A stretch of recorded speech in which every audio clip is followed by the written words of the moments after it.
Hi friends, welcome back to my channel சமையல் with தனு.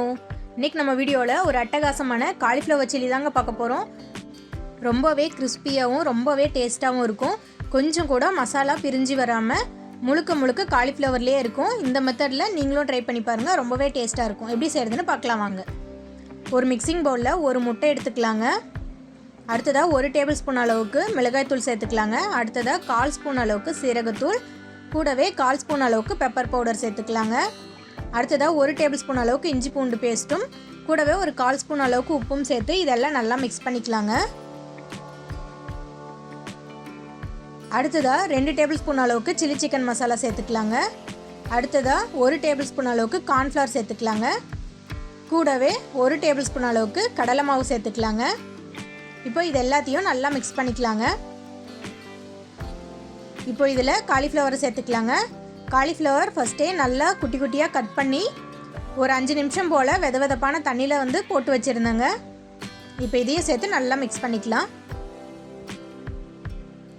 பாருங்கள், சூப்பராக மசாலா கோட்டிங் ஆகிடுச்சு. இப்போ இது இப்படியே ஒரு அரை மணி நேரம் ஊறட்டுங்க. மூடி வச்சு இதை அரை மணி நேரம் ஊற விடலாம். பாருங்கள், மசாலாவில் நல்ல காலிஃப்ளவர் ஊறிடுச்சு. இப்போ இதை டீப் ஃப்ரை பண்ணி எடுத்துக்கலாம். வானலில் பொரிக்கிறதுக்கு தேவையான அளவு ஆயில் சேர்த்துருக்கேங்க. காலிஃப்ளவரை மொத்தமாக அப்படியே சேர்த்துடாமல் இப்படி ஒன்றா சேருங்க. இல்லாட்டி ஒன்றோட ஒன்று ஒட்டிட்டு மசாலாவில் பிரிஞ்சிடும்.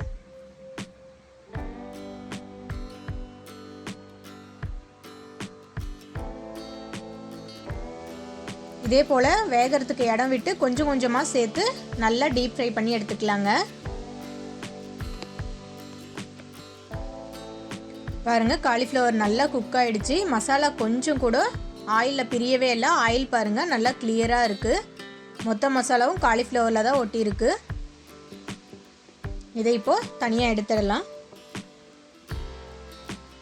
அவ்வளோதாங்க. இதே மெத்தடில் நீங்களும் செய்யுங்க. கண்டிப்பாக மசாலா கொஞ்சம் கூட உதிராது. காலிஃப்ளவர் நல்லா கிறிஸ்பியாக டேஸ்டியாக இருக்கும். ஓகே ஃப்ரெண்ட்ஸ், இந்த வீடியோ உங்களுக்கு பிடிச்சிருந்தா கண்டிப்பாக லைக் பண்ணுங்கள், ஷேர் பண்ணுங்கள், மறக்காமல் நம்ம சேனலை சப்ஸ்கிரைப் பண்ணுங்கள்.